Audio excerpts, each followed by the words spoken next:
আপনাকে কি করে ভালো না বাসি ইয়া রাসূলুল্লাহ।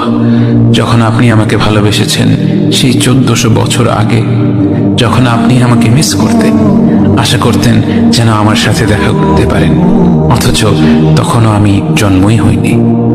সেদিন সাহাবীরা আপনার চোখে পানি দেখে বলল, ইয়া রাসূলুল্লাহ, আপনি কাঁদছেন কেন? আপনি বললেন, আমার ভাইদের খুব দেখতে ইচ্ছে করছে।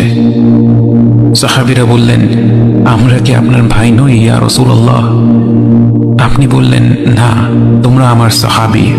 আমার ভাই হলো তারা যারা আমার পরে আসবে এবং আমাকে কখনো না দেখেও তারা আমাকে বিশ্বাস করবে। মৃত্যু শয্যায় শুয়ে আপনার অন্তরে এই চিন্তা ছিল যে আমাদের পরিণতি কি হবে।